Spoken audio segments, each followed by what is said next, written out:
Hello, नमस्कार। आइए start करते हैं आज की क्लास। ये क्लास पटवार और वीडियो के विद्यार्थियों के लिए खास रूप से मैं पढ़ा रहा हूँ। इस क्लास में हम डिस्कस करेंगे ग्रामर के कुछ कॉन्सेप्ट्स।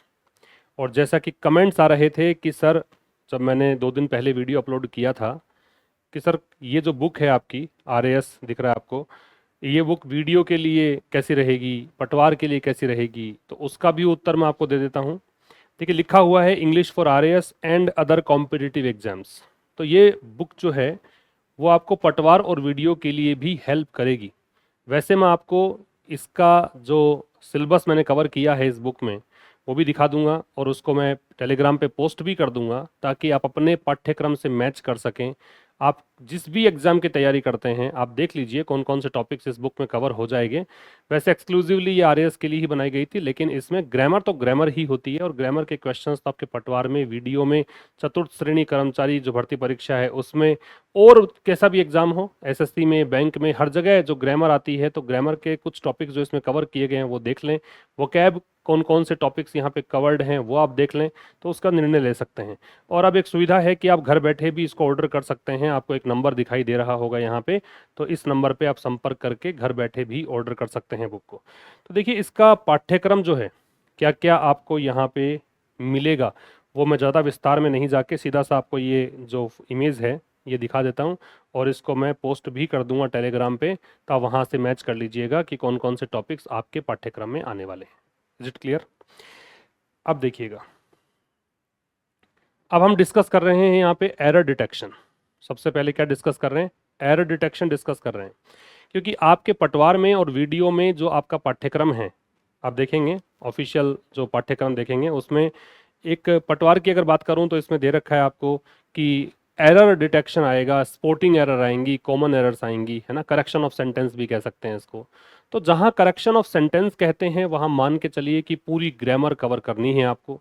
इसके बाद आपको वोकैब बेस्ड क्वेश्चंस में सिनोनिम्स और एंटोनिम्स, मतलब पर्यायवाची और विलोम शब्द दिए हुए मिलेंगे। ठीक है। इसके अतिरिक्त आपको यहाँ पे मिलने वाला है एक पैसेज। और अगर वीडियो की बात करूं तो वहाँ 2 लाइनों में ही आपका सिलेबस समेटा हुआ है कि आपको एक पैसेज करना है, ठीक है, और साथ में एरर डिटेक्शन करनी है, मतलब करेक्शन ऑफ सेंटेंसेस, मतलब पूरी ग्रामर यहाँ भी कवर्ड है। तो उसी को ध्यान में रखते हुए, अब चूंकि एग्जाम नज़दीक है और अगर हम पूरी ग्रामर करने बैठेंगे तो ये थोड़ा सा उचित भी नहीं है, और समय भी इतना नहीं है कि पूरी ग्रामर कवर हो जाए, और चूंकि इतने क्वेश्चंस भी नहीं आने वाले ग्रामर से, तो हम उन सब चीज़ों को ध्यान में रखकर यहाँ आज से ये सेशन मैं स्टार्ट कर रहा हूँ, और कंटिन्यू करेंगे इस सेशन को हम, ताकि ग्रामर में कोई गलती आपकी ना रहे, और जल्दी फिर आपके पैसेज और वोकैब भी हम साथ साथ में डिस्कस करना स्टार्ट कर देंगे। फिलहाल के लिए आज का जो ये सेशन है ये पूरी तरीके से ग्रामर के ऊपर आधारित है, और आप पेन नोटबुक लेकर बैठें। जो जो मैं पॉइंट्स बताऊं उसको नोट डाउन करना। मैं वो सारी तमाम संभावनाएं, वो तमाम क्वेश्चंस यहाँ पे डिस्कस करने वाला हूँ जो आपके एग्जाम के लिहाज से बहुत बहुत बहुत महत्वपूर्ण है। ठीक है। और इसका PDF आपको मिल जाएगा टेलीग्राम चैनल पर, लिंक आपको डिस्क्रिप्शन में दिया हुआ है। और मैं याद दिला दूं कि एक कोर्स हम लॉन्च कर चुके हैं RAS के विद्यार्थियों के लिए जो मेंस इस बार लिख रहे हैं, या फिर अब से आप तैयारी करना स्टार्ट करते हैं, या किसी और एग्जाम की आप तैयारी करते हैं, तो पाठ्यक्रम तो आप इस बुक का देख लीजिएगा। इस बुक में जो है वो सब मैं वहाँ पे पढ़ा रहा हूँ। क्लासेस स्टार्ट हो चुकी हैं, 8 क्लासेज अभी तक अपलोड हमने कर भी दी हैं, और जल्द ही ये कोर्स पूरा भी हो जाएगा। रिकॉर्डेड वीडियोस हैं। पिछला जो हमारा एक कोर्स था पिछले वर्ष का, वो इसमें फ्री ऑफ कॉस्ट आपको प्रोवाइड करवाया जा रहा है। तो चलो अब ये क्वेश्चंस करेंगे। हर एक स्लाइड के जो क्वेश्चंस हैं, मैंने थोड़ा सा खास यहाँ पे लिया है इसको। एक स्लाइड में जो क्वेश्चंस आपको दिख रहे हैं वो एक खास पैटर्न पर आधारित है। मैं उस पैटर्न को पहले समझा दूं आपको, फिर आप खुद से ये क्वेश्चन सोल्व करने में सक्षम हो जाएंगे। तो पहले मैं आपको समझा दूं कि कैसे हम इस पैटर्न को समझें। तो पहला जो स्लाइड है ना, ये स्लाइड आधारित है एक चीज पर। कौन सी चीज पर? देखो, ये आधारित है एक मिनट, ये जो आप क्वेश्चन देखेंगे इसमें, ये हम बात करेंगे फोर और सिंस की, कि फोर और सिंस के क्वेश्चंस कितने टाइप से आपके परीक्षा में पूछे जा सकते हैं। ध्यान से समझना, फोर और सिंस हम बात कर रहे हैं उन पॉसिबिलिटीज की जो आपसे परीक्षा में पूछी जा सकती है। ठीक है, और इनसे बाहर आएगा भी नहीं, आप निश्चिंत रहें। फोर और सिंस में एक प्रश्न तो ये बनता है कि फोर जो है, देखो हम लोगों ने क्या पढ़ा है और मैं यहाँ पे किस तरीके से समझा रहा हूँ आपको और क्या आपको याद रखना है एग्जाम के पॉइंट ऑफ व्यू से, ये सब चीजें ध्यान रखिएगा। फोर जो है वो पीरियड ऑफ टाइम के लिए लगता है, इनडेफिनेट टाइम के लिए लगता है, सिंस पॉइंट ऑफ टाइम के लिए लगता है, डेफिनेट टाइम के लिए लगता है। इन तमाम परिभाषाओं में हम नहीं जाएंगे, ठीक है।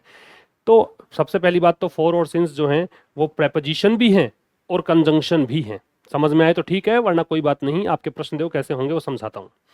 आपको इतना सा याद रखना है कि फोर और सिंस जब ये प्रेपोजिशन के रूप में हो, प्रेपोजिशन का मतलब सीधा एक दो वर्ड ही इसके आगे होंगे, पूरा सेंटेंस, पूरा क्लोज, पूरा वाक्य आगे नहीं होगा, उसमें आप इतना सा याद रखें कि फोर तब आएगा जब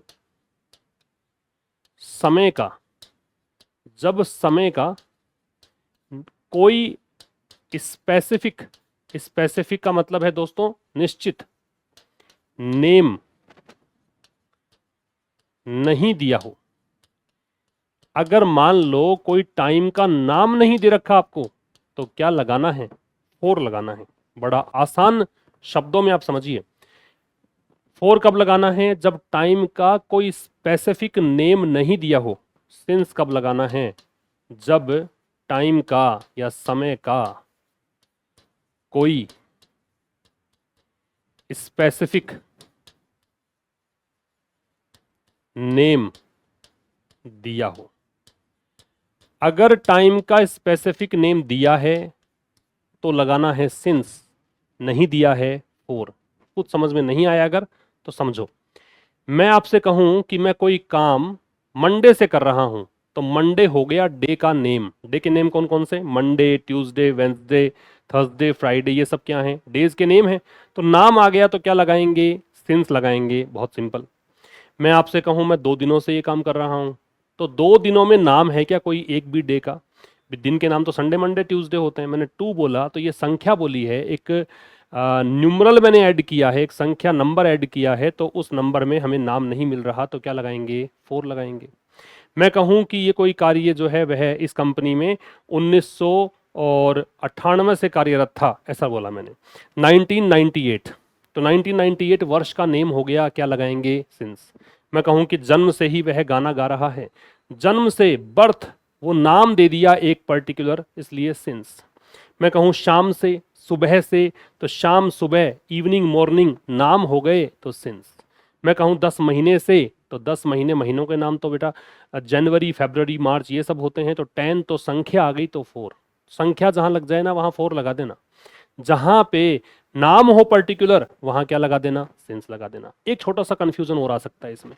छोटा सा कंफ्यूजन क्या आ सकता है कि अगर आपको दे लास्ट के साथ टाइम मिले, अगर आपको दे लास्ट के साथ टाइम मिले तो क्या लगाएंगे, और अगर आपको लास्ट के साथ टाइम मिले तो क्या लगाएंगे?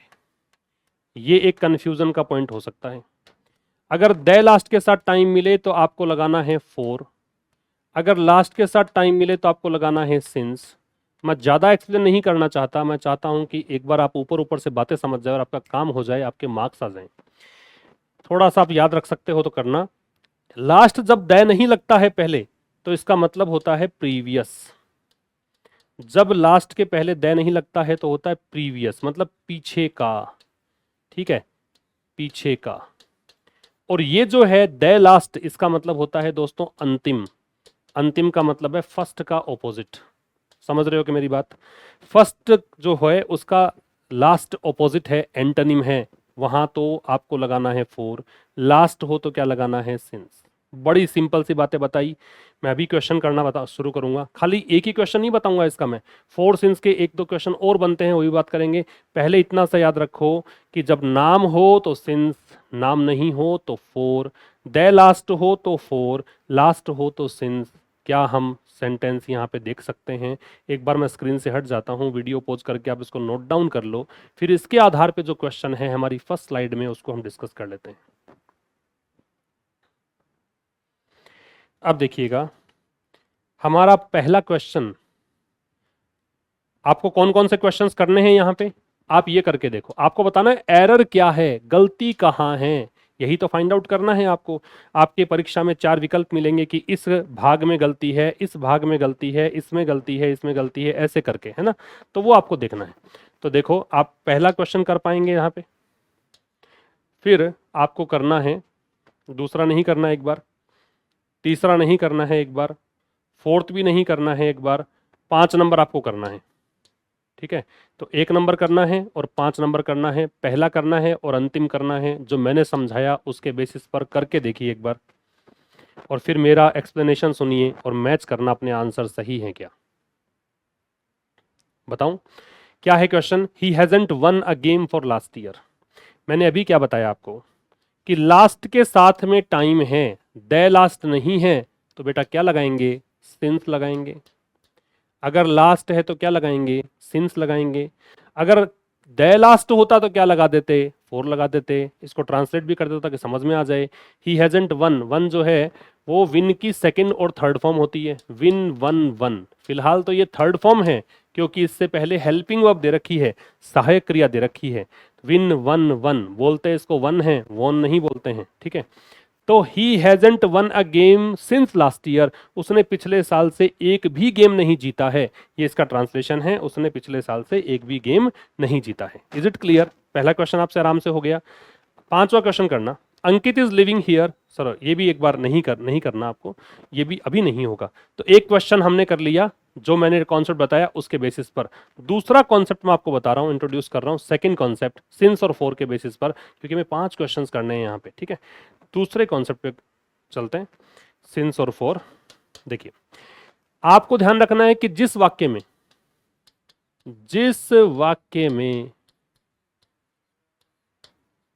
सिंस या फोर और मैं आगे लगा रहा हूं टाइम, बेटा ये जो है ये प्रेपोजिशन का काम करता है। सिंस या फोर के साथ जब टाइम आता है तो सिंस और फोर का फंक्शन क्या है? एक प्रेपोजिशन का फंक्शन है। तो सिंस या फोर प्लस टाइम होने पर, जिस वाक्य में सिंस या फोर प्लस टाइम का प्रयोग किया गया है, ऐसा मान लो का प्रयोग किया गया है,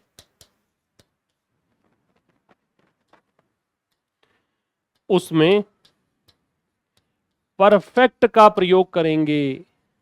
परफेक्ट का प्रयोग करेंगे। बड़ा ध्यान से समझना मैं क्या समझाना चाह रहा हूं, और ये सारे इंपॉर्टेंट है, बार बार में प्रश्न पूछे गए हैं, आने की संभावना रखते हैं, हर परीक्षा के लिहाज से इंपॉर्टेंट है। क्या बोला मैंने कहा कि अगर सिंस या फोर दे रखा है आपको, साथ में टाइम दे रखा है, तो मान लेना कि उस वाक्य में क्या आएगा? परफेक्ट आएगा। बेटा अगर टेंस का नाम आपको पता हो तो परफेक्ट आप 6 बार सुनते हैं, कुल मिला के 3 टाइम होते हैं, प्रेजेंट पास्ट फ्यूचर। आप परफेक्ट नाम 3 बार सुनते, 6 बार सुनते हैं। 2 बार सुनते हैं प्रेजेंट में, प्रेजेंट परफेक्ट और प्रेजेंट परफेक्ट कंटिन्यूअस। ठीक है, 2 बार सुनते हैं आप पास्ट में, पास्ट परफेक्ट और पास्ट परफेक्ट कंटिन्यूअस। ठीक है, और 2 बार सुनते हैं ऐसे ही फ्यूचर में, फ्यूचर परफेक्ट और फ्यूचर परफेक्ट कंटिन्यूअस। कितनी बार सुनते हैं परफेक्ट? 6 बार। क्या बोला मैंने? फोर या सिंस के साथ टाइम आ जाए तो सेंटेंस में क्या लगाना है? परफेक्ट लगाना होता है। टेंस की बात करूं अगर मैं, 6 बार हम सुनते हैं। जनरली याद रखिएगा, जनरली अगर किसी सेंटेंस में आपको सेकंड फॉर्म दे रखी है, पास्ट की बात कर रखी है, इसको पास्ट मत मान लेना कि यस्टरडे है, लास्ट है, इसको नहीं मानना है पास्ट, क्योंकि जो भी काम कंटिन्यूअस चलता है, चल रहा है, वो पास्ट से ही चलता है। लेकिन अगर सेकंड फॉर्म दे रखी है तो पास्ट का लगाना। पास्ट के 2 विकल्प हैं ये वाले। अगर कोई फ्यूचर की बात हम करें तो फ्यूचर का लगाना, अगर हम कोई बात ना करें तो किसकी बात करें? प्रेजेंट का लगाना।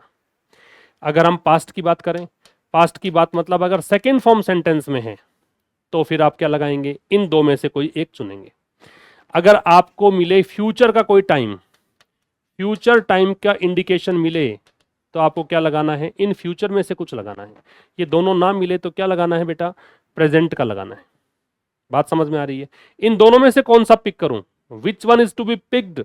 तो यहां पे आंसर बता रहा हूं, जनरली लगभग ऐसा होता है, हर बार नहीं लेकिन लगभग ऐसा होगा, जिस वर्ब में आईएनजी नहीं लगता हो। कई क्रियाएं होती हैं ऐसी कभी सुना हो आपने, तैयारी कर रखी होगी, तैयारी कर रहे होंगे आप। जिस वर्ब में आईएनजी नहीं लगता, मान लो नो में आईएनजी नहीं आता, नहीं आता, बिलीव में आईएनजी नहीं आता, ठीक है, ऐसे ही ऑन में आईएनजी नहीं आता। कुछ ऐसी क्रियाएं पढ़ी होंगी ना, आगे धीरे धीरे आपके पास सब चीजें क्लियर हो जाएंगी, आंखों के सामने पूरी ग्रामर आ जाएगी धीरे धीरे। आज तो पहला ही सेशन है, लेकिन एक बार के लिए समझने की कोशिश करो, रिकॉल करो जो तुमने पढ़ा हुआ है कि जो क्रियाएं आईएनजी नहीं लेती हैं उनके साथ तो लगाना परफेक्ट, क्योंकि जहां कंटिन्यूअस है वहां तो आईएनजी आता है ना, जहां कहीं कंटिन्यूअस है वहां तो आईएनजी आता है। लेकिन जहां आईएनजी जिन क्रियाओं में नहीं लगती है उनमें लगा देना परफेक्ट, और जहां आईएनजी लगता है वहां लगा देना कंटिन्यूअस। सामान्यतः ये होता है। दो बातें बताइए मोटा मोटी मैंने। अगर किसी सेंटेंस में फॉर या सिंस के साथ टाइम हो, क्या लगाना है आपको? लगाना है परफेक्ट। अगर सेकंड फॉर्म हो, पास्ट की बात हो, तो इन दोनों में से पिक करना। फ्यूचर का टाइम हो, इसमें से पिक करना। अगर दोनों ही नहीं हो, प्रेजेंट की बात कर रहे हो, और मान लो अब ये प्रेजेंट में भी अप्लाई है, पास्ट में भी अप्लाई है, इसमें भी अप्लाई है। अगर किसी क्रिया में आईएनजी नहीं आता है ना, तो उसको परफेक्ट में ले जाना, और अगर आईएनजी आता है परफेक्ट कंटिन्यूअस में लगा ले जाना। सामान्य केस में ऐसा होता है, ठीक है। बाकी तो सेंटेंस के ट्रांसलेशन पर, सेंटेंस के संदर्भ को देखकर हम और देखेंगे, ठीक है। तो ये एक बात छोटी सी याद रखो, मैं इसके एक दो एग्जाम्पल बता देता हूँ आपको। जैसे मान लो मैंने सेंटेंस लिखा, इसका एक एग्जाम्पल है, it has been raining since yesterday। एक सेंटेंस। दूसरा sentence, he came to know that I had been teaching since morning। दो बातें। तीसरा लिख दिया मैंने, he has known me for 2 years। बड़ा ध्यान से समझने की जरूरत है, बहुत इंपॉर्टेंट है, परीक्षा में आ सकता है, आया हुआ है, बहुत बार आया हुआ है। हर परीक्षा की बात कर रहा हूं, केवल पटवार वीडियो की बात नहीं कर रहा, केवल चतुर्थ श्रेणी कर्मचारी वाली बात नहीं कर रहा, और कोई भी परीक्षा आप दे रहे हो, ग्रामर की बात कर रहे हो, कॉमन एरर की बात कर रहे हो, वहां पे ऐसे क्वेश्चंस आते हैं। समझना, सिंस के साथ क्या है? टाइम है। सिंस के साथ क्या है? टाइम। फॉर के साथ क्या है? टाइम। पहले तो ये देख लो कि मैंने जो कहा था सिंस कहाँ, फॉर कहाँ, वो सही लग रहा है क्या? मैंने कहा था जहां टाइम का नाम हो वहां सिंस, तो यस्टरडे एक पर्टिकुलर नाम दिया है सिंस, मॉर्निंग नाम दिया है सिंस, 2 इयर्स संख्या दे दी बेटा, नाम नहीं है फॉर। क्लियर है एक बात। दूसरी बात मैंने क्या बोला कि जब फॉर या सिंस के साथ टाइम आए तो क्या लगाओगे? परफेक्ट लगाओगे। कौन सा लगाओगे? डिपेंड करेगा कि क्या दिया है। पहला सेंटेंस देखो मैंने लगाया हैज बीन रेनिंग, जरा याद करो टेंस बचपन में पढ़े हो तो कौन सा टेंस है? प्रेजेंट परफेक्ट कंटिन्यूअस है ना। प्रेजेंट परफेक्ट कंटिन्यूअस में आता है हैज बीन, हैव बीन के साथ आईएनजी। ये सही है क्या? अब आपने देखा कुछ बच्चे अभी भी नहीं समझ पा रहे होंगे कि यस्टरडे दिया है सर, पास्ट है, आपने हैज बीन क्यों लगा दिया, हैड बीन लगा दो। तो मैंने इसीलिए कहा कि भाई सेकंड फॉर्म होनी चाहिए पास्ट के लिए। आप पास्ट का हिंट इनको मत मानना, यस्टरडे को, प्रीवियस को, लास्ट को। आप पास्ट का हिंट मानना सेकंड फॉर्म को। सेकंड फॉर्म हो तो फिर पास्ट में लेके जाना, सेकेंड फॉर्म नहीं तो फिर प्रेजेंट में। फ्यूचर का टाइम है नहीं, प्रेजेंट में लेके चलना है। मैंने कहा सामान्यतया क्या होता है, जिन क्रियाओं में आईएनजी नहीं लगता है उसको ले जाओ परफेक्ट। तो रेन में तो बेटा आईएनजी लगता है, तो मैंने कर दिया हैज बीन रेनिंग। सेकंड पे आओ, सिंस के साथ टाइम है, क्या लगेगा? परफेक्ट लगेगा। परफेक्ट में कौन सा परफेक्ट लगेगा? तो यहां देखो भाई सेकेंड फॉर्म दे रखी है, कम की सेकेंड फॉर्म केम। किस में जाऊं? पास्ट में। कितने विकल्प? 2। कौन कौन से? पास्ट परफेक्ट और पास्ट परफेक्ट कंटिन्यूअस। क्लियर है? आईएनजी लगता है कि नहीं टीचिंग में? लगता है, तो इसलिए मैंने क्या ले लिया? पास्ट परफेक्ट कंटिन्यूअस ले लिया।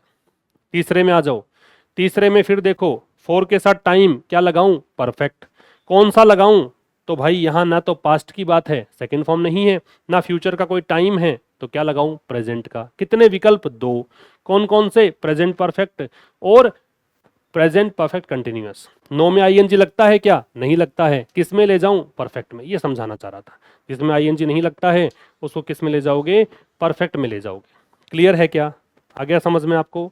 तो ये वाली बात मैं समझा रहा था। दो बातें बता दी मैंने आपको सिंस और फोर की। तीसरी बात और सुनो, उसके बाद क्वेश्चंस करेंगे। सिंस फोर की तीसरी बात, अब की बार जो सिंस और फोर है, ये मैं बात कर रहा हूं कंजंक्शन के रूप में, मतलब जोड़ने वाले शब्दों के रूप में अगर आए, कंजंक्शन के रूप में। मैंने शुरू में बात की वो किस रूप में थी? वो बात मैंने की प्रेपोजिशन के रूप में, ठीक है। और अब मैं बात कर रहा हूं किस रूप में बात कर रहा हूं? कंजंक्शन के रूप में। मतलब दो उपवाक्यों को जोड़ेगा ये।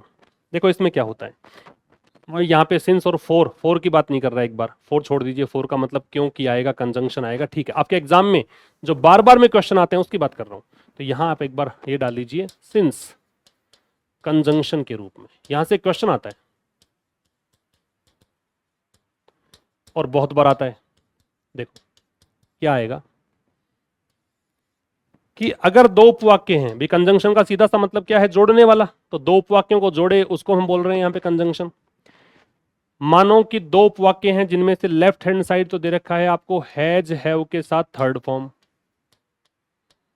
राइट हैंड साइड दे रखी है आपको सेकंड फॉर्म, बीच में कंजंक्शन आता है सिंस। ये तीनों एक लाइन में आने चाहिए, ये याद कर लेना।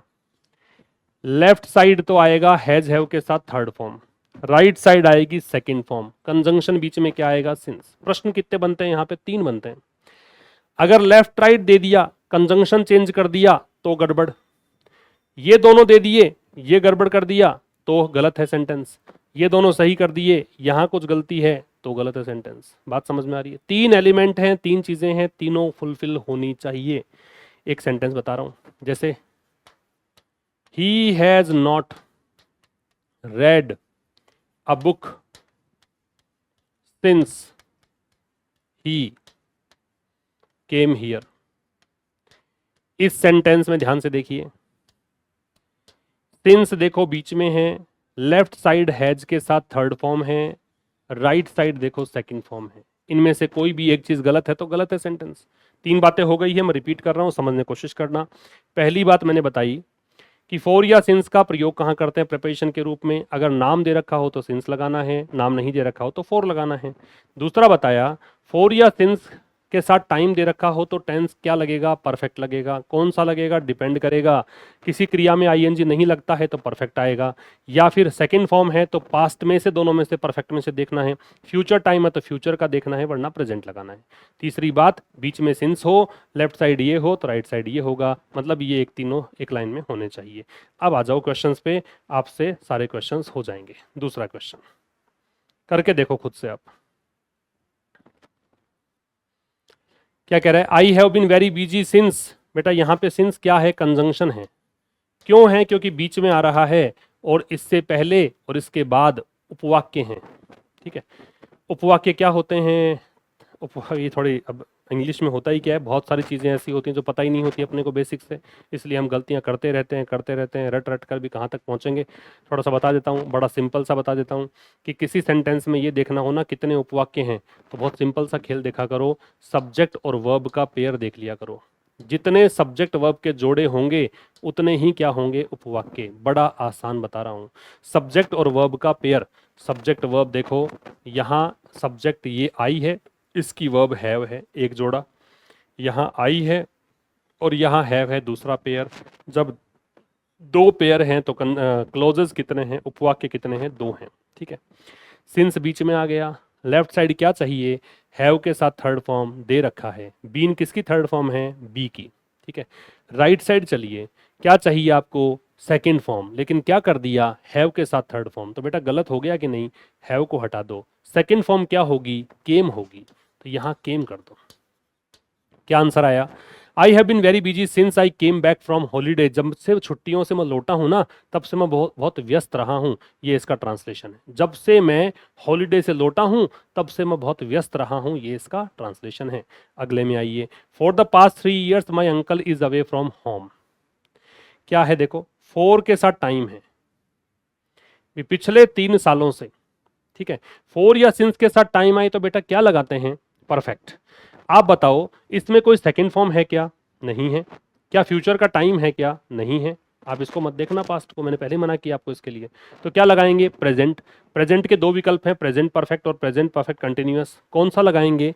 तो आप देखिए यहाँ इज की जगह तो पहला काम करो, हैज तो आएगा ही। हम देखेंगे हैज बीन आएगा कि केवल थर्ड फॉर्म से काम चला देंगे, क्या है।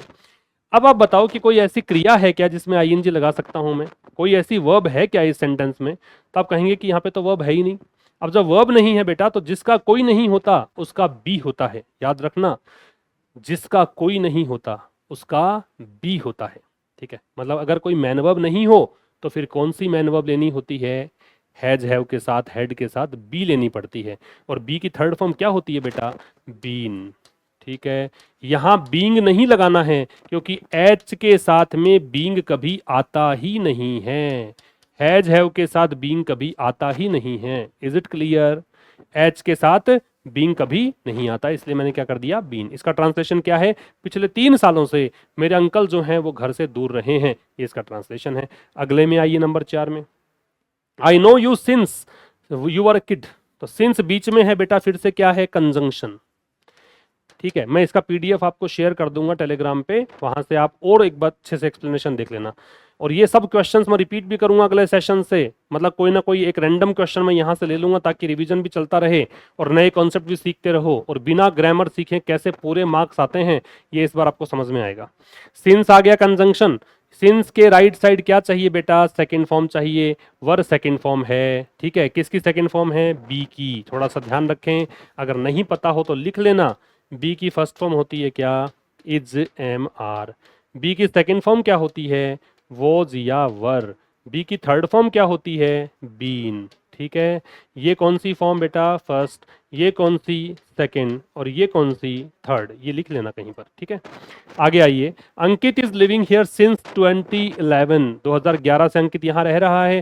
सिंस के साथ क्या आ गया? टाइम, ठीक है। प्रेपोजिशन का ये है। सिंस के साथ क्या आ गया? टाइम, ठीक है। सिंस के साथ टाइम आ गया तो बेटा क्या लगाना है आपको? सिंस के साथ टाइम आ गया तो आपको क्या लगाना है? परफेक्ट। परफेक्ट लगाना है। वैसे तो ये एडवर्ब की तरह यूज करते हैं वैसे इसको, है ना, क्योंकि समय बता रहा है कब से ऐसा हो रहा है। ये एडवर्ब के रूप में यूज कर, थोड़ा सा गहराई की बातें हैं। एक बार मैं नहीं चाहता कि आपसे ऐसी कॉम्प्लिकेटेड बातें मैं करूं। सिंस या फॉर के साथ टाइम हो तो क्या लगाते हैं? परफेक्ट। परफेक्ट लगाते हैं तो देखो पास्ट का कोई सेकेंड फॉर्म है क्या? नहीं है। क्या यहाँ पे फ्यूचर का टाइम है क्या? नहीं है। क्या लगाएंगे? प्रेजेंट। क्या आईएनजी लग सकता है? लगा हुआ है पहले से, तो क्या लगा दीजिए? Has been living. अंकित यहाँ 2011 से रह रहा है। पहली स्लाइड के 5 क्वेश्चंस सिंस 4 के बेसिस पर हमने कंप्लीट कर लिए।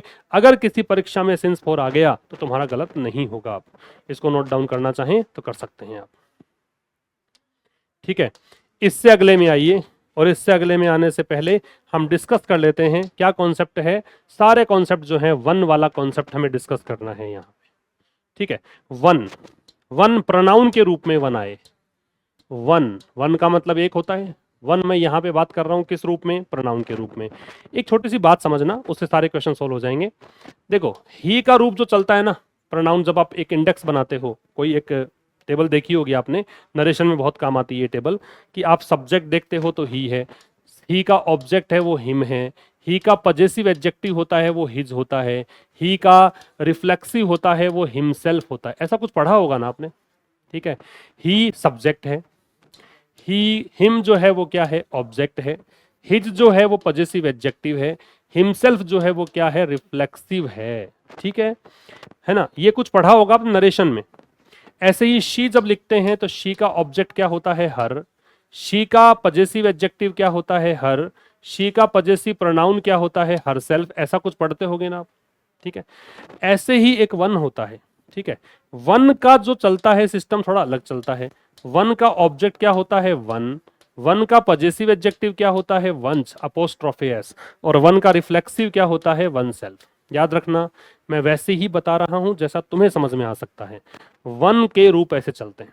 अब बेटा एक प्रश्न तो ये बनता है, एक तो देखो वन होता है, एक वन ऑफ द होता है। वन ऑफ करके कुछ दे रखा हो, मैं केवल वन की बात कर रहा हूं। अगर केवल वन हुआ तो आपको ध्यान रखना है कि पूरे वाक्य में इनके अलावा कुछ नहीं आएगा।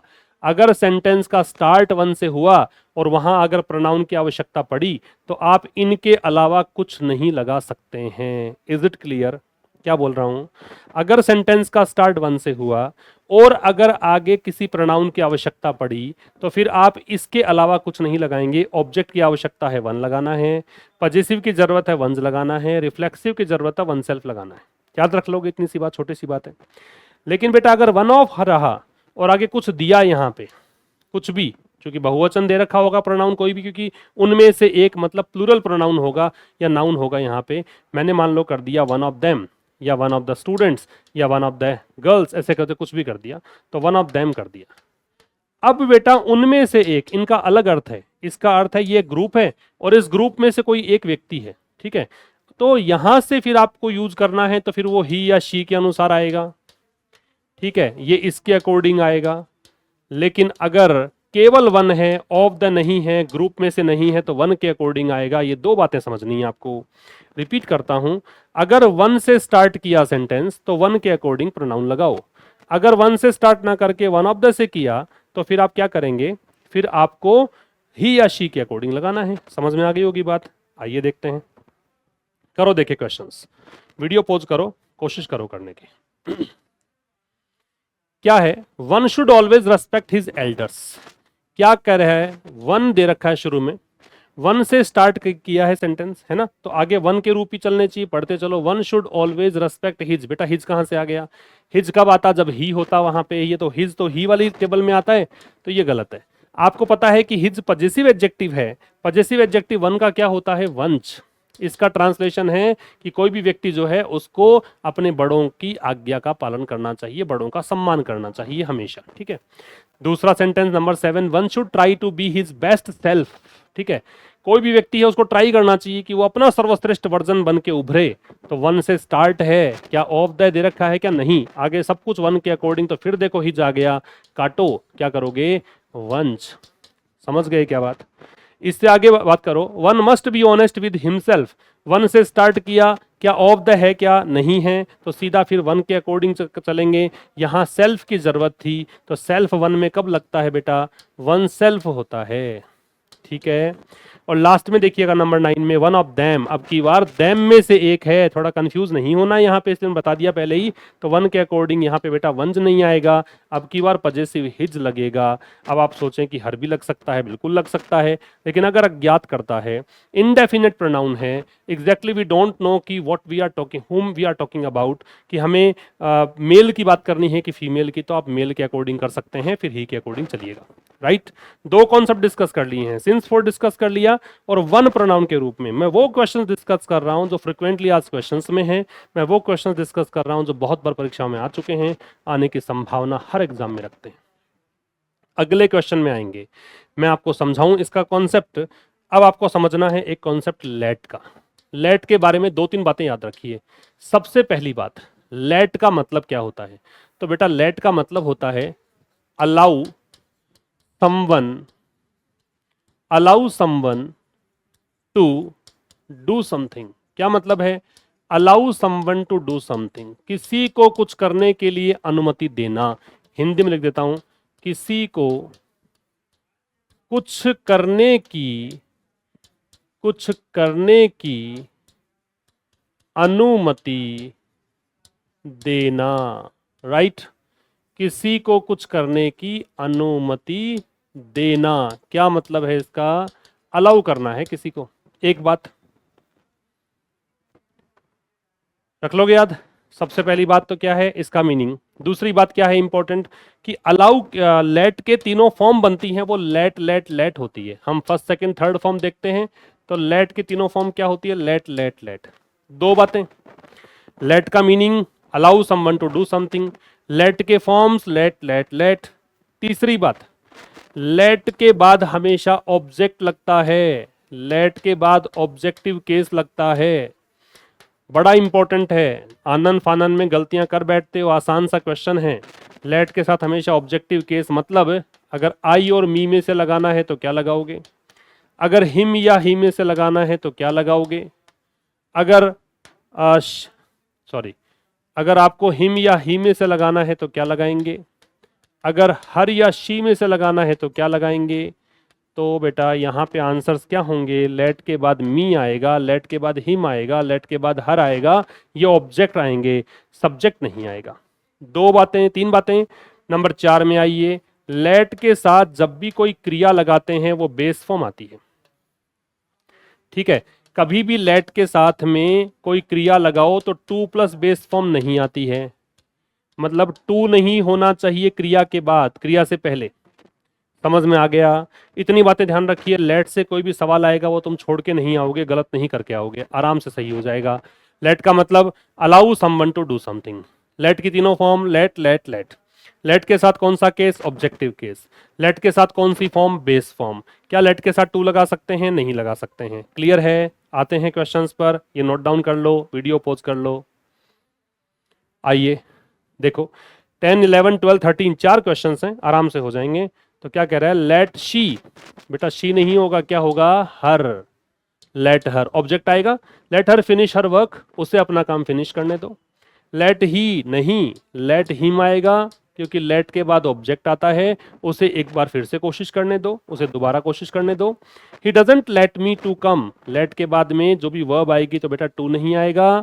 लेट मी कम हियर, वह मुझे यहाँ नहीं आने देता है, इसका ट्रांसलेशन है, वह मुझे यहाँ आने के लिए अलाउ नहीं करता है।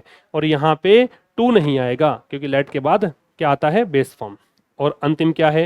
He let others do whatever they want to do, वह अन्य लोगों को वो सब कुछ करने देता है जो वो करना चाहते हैं। ध्यान से देखिए, जो कुछ भी वो करना चाहते हैं, कौन सा टेंस है? प्रेजेंट की बात कर रहा है।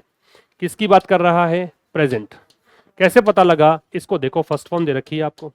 अगर ये प्रेजेंट है तो ये प्रेजेंट में जाएगा, अरे प्रेजेंट में जाएगा तो ही के साथ में क्रिया में एस और ये जुड़ना चाहिए ना। प्रेजेंट में समझा होगा आपने, प्रेजेंट सिंपल पढ़ा होगा कि एस और ये जुड़ना चाहिए, क्योंकि ये तो सेकंड और थर्ड फॉर्म हो सकती है। Let let let. बेटा एक बात और बता देता हूं आपको मैं, तीनों फॉर्म सेम है। कई बार कंफ्यूजन क्रिएट होता है कि कौन सी थर्ड और कौन सी सेकंड। वही फर्स्ट फॉर्म तो ठीक है, यहाँ सेम है, बाकी जैसे प्ले प्लेड प्लेड है, प्लेड प्लेड दोनों में से कौन सी सेकंड कौन सी थर्ड, ये कंफ्यूजन अगर हो तो याद रखिएगा कि अगर आपको थर्ड फॉर्म दे रखी है तो उससे पहले हेल्पिंग वर्ब मिलेगी, अगर हेल्पिंग वर्ब नहीं है तो सेकंड फॉर्म है। ठीक है, ये ऐसे तरीका है एक निकालने का। अगर सेकंड फॉर्म और थर्ड फॉर्म सेम हो, and if you want to distinguish कि कौन सी सेकंड और कौन सी थर्ड फॉर्म, तो बड़ा आसान है। अगर थर्ड फॉर्म होगी तो क्या आएगा? Helping verb. हेल्पिंग वर्ब नहीं आए तो कौन सी फॉर्म? Second form. ऐसे याद रख लेना। ये फर्स्ट फॉर्म थी, प्रेजेंट चाहिए था, ही के साथ में एस जुड़ेगा, लेट्स आएगा। ठीक है जी, अगले में आते हैं। अगला आपको समझना है, देखिए अगला कॉन्सेप्ट है सब्जेक्ट वर्ब अग्रीमेंट के आधार पर। देखिए क्रिया जो होती है ना, वर्ब अपने रियल सब्जेक्ट वास्तविक कर्ता के अकॉर्डिंग प्रयुक्त होती है। वर्ब अपने रियल सब्जेक्ट के अकॉर्डिंग प्रयुक्त होती है, ये कॉन्सेप्ट है। और मैं इसके लिए कोई भी रूल नहीं बताना चाहता, इसके लिए मैं सीधा सा चाहता हूं कि आप सेंटेंस को पढ़ें, आपको पता लगे कि वास्तव में क्रिया किसके लिए आ रही है, क्रिया को करने वाला कौन है, किससे इसका संबंध है, ये सब ध्यान रखना है। क्रिया के अकॉर्डिंग सब्जेक्ट के अकॉर्डिंग वर्ब लगती है। ठीक है, देखिए सेंटेंस पढ़ना क्या है? 1-to-1 interaction with parents are known to be important. Verb कौन कौन सी है? देखो इस सेंटेंस में बेटा वर्ब है आर। ठीक है, सोचो आप क्या करते हो। जनरली विद्यार्थी जो इंग्लिश सीखता है, जो नॉविस होता है इस फील्ड में, नया नया होता है, वो ये सोचता है कि सब्जेक्ट वर्ब तो साथ साथ ही आते हैं, लेकिन ऐसा है नहीं। एग्जाम में आपको सब्जेक्ट साथ में ही मिलेगा, जरूरी नहीं है ना। तो ध्यान से देखिए, 1-to-1 interaction with parents, parents के साथ। एक बात बता दूं आपको, याद रख पाओ तो, बाकी अदरवाइज तो बड़ा सिंपल, वैसे बता दूंगा मैं। विद प्रेपोजिशन है, पता होगा आपको। विद क्या है? प्रेपोजिशन। प्रेपोजिशन अपने बाद में क्या लेता है? ऑब्जेक्ट। प्रेपोजिशन अपने बाद में हमेशा एक ऑब्जेक्ट लेता है। क्रिया किसके अकॉर्डिंग लगती है? सब्जेक्ट के अकॉर्डिंग। ऑब्जेक्ट के अकॉर्डिंग नहीं लगती है, वो पैसिव वॉइस की कहानी अलग है, उसमें भी वो ऑब्जेक्ट सब्जेक्ट ही तो बनता है। तो सब्जेक्ट के अकॉर्डिंग वर्ब लगती है, तो सब्जेक्ट ये नहीं है। क्या कह रहा है? 1-to-1 इंटरेक्शन, मतलब आमने, मतलब 1-to-1 इंटरेक्शन, कि आपको अपने बेटे से, अपनी बेटी से या पेरेंट्स के साथ में आप एक एक करके मत बात करें, है ना। दो जने बैठे आपस में बात करें, 1-to-1 इंटरेक्शन करें। Is known to be important, यहां इज आएगा, क्यों? क्योंकि यहां पे इंटरेक्शन की बात हो रही है। क्या चीज इंपॉर्टेंट है? किस चीज को इंपॉर्टेंट कहा है? इंपॉर्टेंट कहा है इंटरेक्शन को। इंटरेक्शन कैसा है? सिंगुलर है, एक वचन है। तो बेटा वर्ब भी कैसी लगा दूं? एक वचन, इज लगा दूं, ये सही है। Is it clear? क्लियर है? अगला देखो ऐसा ही होगा, the department assured us that क्या आ गया? कंजंक्शन। दैट कंजंक्शन है क्योंकि आगे देखो एक क्लोज है, मैंने अभी समझाया क्लोज कैसे निकालते हैं। सब्जेक्ट वर्ब का पेयर देखो, डिपार्टमेंट अश्योर्ड, ये एक जोड़ा, दूसरा जोड़ा अ सीरीज ऑफ सेमिनार्स वर, तो सीरीज और वर ये यहाँ पे दूसरा जोड़ा है ना। ऐसे पता लग रहा है कि दो क्लोज हैं। पहले क्लोज में तो कोई प्रॉब्लम है नहीं, दूसरे क्लोज में आइए क्या कह रहा है? डिपार्टमेंट ने आश्वस्त किया, अश्योर किया, ठीक है। क्या अश्योर किया हमें? कि सेमिनार्स की एक सीरीज जो है वो अरेंज की जानी थी, ठीक है। क्या अरेंज करने थे? क्या अरेंज करनी है? अरेंज भाई इंपॉर्टेंट क्या था? इंटरेक्शन। अरेंज क्या करना है? सीरीज। सीरीज कितनी है? एक। क्या लगाऊं? वॉज। रियल सब्जेक्ट देखो, तुरंत ऐसा नहीं कि ये सेमिनार्स देखा और काम कर लिया। यहां भी देखो ओ क्या है? प्रेपोजिशन। प्रेपोजिशन के बाद क्या आता है? ऑब्जेक्ट। तो फिर ये तो नहीं हो सकता। The students of my class is willing to go on the tour. थोड़ा प्रोनाउंसिएशन भी ध्यान रख पाओ तो कर लेना। द स्टूडेंट्स ओ, ये ओ है या औ बोलते हैं इसको। The students of my class is willing to go on the tour. हम मेरी क्लास के विद्यार्थी जो हैं वो इच्छुक हैं। विलिंग का मतलब है इच्छुक हैं, उनकी इच्छा है क्या करने की? टूर पर जाने की, ठीक है। तो किसकी इच्छा है टूर पर जाने की? स्टूडेंट्स की। क्या क्लास की? मेरी क्लास के विद्यार्थी। ये क्या है बेटा? फिर से प्रेपोजिशन। प्रेपोजिशन बाद में क्या लगता है? ऑब्जेक्ट। हमें वर्ब किसके अकॉर्डिंग लगानी है? सब्जेक्ट के अकॉर्डिंग। स्टूडेंट्स बहुवचन है तो क्या लगा दूं? आर। बात खत्म, आर विलिंग आएगा, ठीक है। नेक्स्ट में आओ। In humans consumption of alcohol stimulate brain cells to release mood altering dopamine. Dopamine आपने सुना होगा, हार्मोन का नाम है एक। क्या कह रहा है? इन ह्यूमंस, मनुष्यों में, इंसानों में, कंजम्पशन ऑफ एल्कोहल, एल्कोहल का उपभोग, अगर एल्कोहल आप पीते हैं, स्टिमुलेट तो वो क्या करता है? उत्प्रेरित करता है। स्टिमुलेट कौन करता है? ये क्रिया है, कौन कर रहा है? कंजम्पशन कर रहा है कि अल्कोहल कर रहा है? ये तो प्रेपोजिशन है। प्रेपोजिशन के बाद में ये क्या है? ऑब्जेक्ट है। तो यहां पे इसका मतलब ये कंजम्पशन जो है इंसानों में, ये तो कॉमा लगा दिया। कंजम्पशन जो है अल्कोहल का वो क्या करता है? स्टिमुलेट करता है, उत्प्रेरित करता है। तो कंजम्पशन एक वचन है बेटा, एक वचन है तो क्या करते हैं? क्रिया में एस और ईएस जोड़ते हैं। याद रखिएगा, किसी क्रिया में एस और ईएस जोड़ते हैं तो वो बनती है सिंगुलर, एक वचन। किसी नाउन में एस और ईएस जोड़ते हैं तो वो बनती है प्लूरल। मान लीजिए मैंने लिखा टीचर, तो टीचर का बहुवचन कर दीजिए टीचर्स, क्योंकि ये नाउन है और हमें एस जोड़कर बहुवचन बना सकते हो। लेकिन गो का एक वचन बनेगा अगर गोज लिख दोगे तो ईएस। तो वर्ब और नाउन इस आधार पर बिल्कुल विपरीत व्यवहार करते हैं। अगर किसी क्रिया में एस और ईएस जोड़ोगे एक वचन, किसी नाउन में जोड़ोगे बहुवचन। तो स्टिमुलेट्स करो क्योंकि यहाँ कंजम्पशन है। ट्रांसलेशन क्या है इसका? इंसानों में एल्कोहल का कंजम्पशन जो है वो ब्रेन सेल्स को उत्प्रेरित करता है, जो हमारे मस्तिष्क की कोशिकाएं हैं उसको उत्प्रेरित करता है। क्या करने के लिए? मूड को बदलने वाले एक हार्मोन है डोपामिन, उसको वो रिलीज करें, ठीक है। ये हो गया। आगे आइएगा, अब मैं आपको समझा रहा हूं आज की क्लास का अंतिम कॉन्सेप्ट, समझना। ईच और एवरी, क्या जानते हो इस बारे में आप? ईच और एवरी के बारे में ध्यान रखें। इसका मतलब है बेटा प्रत्येक। प्रत्येक का संधि विच्छेद होता है प्रति प्लस एक, पता होगा इतनी बात का। आप यहीं से समझ लो, एक है तो इसके साथ सब कुछ एक वचन आएगा। इसके साथ वर्ब जो है वो, सॉरी नाउन जो है वो सिंगुलर, इसके साथ वर्ब है वो भी सिंगुलर, और इसके साथ प्रोनाउन भी है वो भी सिंगुलर। सब कुछ सिंगुलर होगा क्योंकि इसका मतलब क्या है? एक। जहां कहीं तुम ईच एवरी देखो, लेकिन किस रूप में? सब्जेक्ट के रूप में, क्योंकि सब्जेक्ट तो निर्धारित करता है सब कुछ। भी वर्ब किसके अकॉर्डिंग लगाओगे? सब्जेक्ट के अकॉर्डिंग। आपने प्रोनाउन किसके अकॉर्डिंग लगाया था? वन का जब मैंने एग्जांपल दिया था, सब्जेक्ट के अकॉर्डिंग। तो सब्जेक्ट के रूप में अगर ईच और एवरी हो, किस रूप में? सब्जेक्ट के रूप में। तो सब्जेक्ट के रूप में अगर ईच या एवरी हो तो बेटा याद रखना क्या, कि आपको सब कुछ सिंगुलर कर देना है, चाहे हम नाउन की बात करें, चाहे वर्ब की बात करें, चाहे प्रोनाउन की बात करें। क्लियर है क्या? Is it clear? देखो एग्जांपल क्या दे रखा है?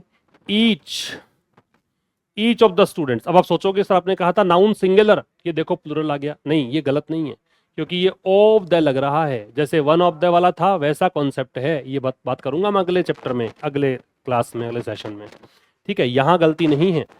ईच के ठीक बाद नाउन आती तो सिंगुलर आती। ये तो ऑफ द का प्रभाव है कि यहां प्लूरल आ गया। ठीक है, आगे देखो, है वो गलत है जाएगा एक वचन। इसका मतलब है जो स्टूडेंट्स हैं उनमें से हर एक के पास एक यूनिक एक अलग प्रोजेक्ट है। Each of the students has submitted their assignments on time. Each आ गया, फिर देखो हैज आ गया, सही है, सिंगुलर है हैज, है बहुवचन होता है। फिर देयर, इसकी जगह करो हिज एक वचन। देयर तो दे का रूप होता है और हिज जो है वो ही का रूप होता है। लेकिन आप जब इसको गूगल करोगे या आप कोई चैट जीपीटी में या मेटा एआई में चेक करोगे, आपको देयर ही मिलेगा। मैं एग्जाम के पॉइंट ऑफ व्यू से सिखा रहा हूं आपको कि आपको सिंगुलर प्रोनाउन लगाना है, लेकिन बहुत बार डिक्शनरी में भी आप देखोगे तो वहां देयर को सही माना जाता है। आपके परीक्षा के लिहाज से आपको एक वचन ध्यान रखना है। ठीक है, एवरी आ गया बेटा, एवरी के साथ नाउन कैसी, एक वचन, तो स्टूडेंट्स नहीं आएगा, स्टूडेंट आएगा। क्रिया कैसी, एक वचन। ठीक है, देयर आ गया, क्या कर दूं, हिज कर दो। तो ये सही हिज, ये सही स्टूडेंट्स में से एस हट जाएगा, इज अपने स्थान पे। ठीक है, इसका ट्रांसलेशन है हर विद्यार्थी रिस्पॉन्सिबल है अपने खुद के काम के लिए। तो ये था दोस्तों आज के सेशन में हमने 5 बहुत ही इंपॉर्टेंट कॉन्सेप्ट डिस्कस किए, 20 क्वेश्चंस हमने डिस्कस किए। यकीन मानिए ग्रामर आपको पूरा पढ़ने की आवश्यकता नहीं पड़ेगी, आप इन सेशंस में कंटिन्यू रहिए। बुक पढ़ना चाहते हो तो पर्टिकुलर मार्केट में कोई पटवार या वीडियो के नाम से कोई बुक अवेलेबल है नहीं पर्टिकुलर इंग्लिश के लिए, तो आप जो मैंने बुक बताई है वो ले सकते हो, घर बैठे मंगवा सकते हो जहाँ कहीं से भी आप पढ़ रहे हैं। ठीक है, और आप अगर एनरोल होना चाहते हो कोई बैच में तो ग्रामर का बैच भी अवेलेबल है अपने पास। आप चाहें तो एसएससी का एक बैच है, ठीक है, वो पूरा ले सकते हैं, उसमें वोकैब भी है, ग्रामर भी है, कॉम्प्रिहेंशन पार्ट भी है।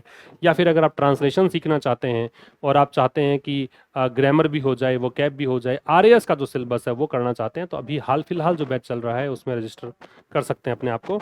चलिए मिलते हैं अब नेक्स्ट क्लास में, तब तक के लिए नमस्कार, थैंक यू वेरी मच।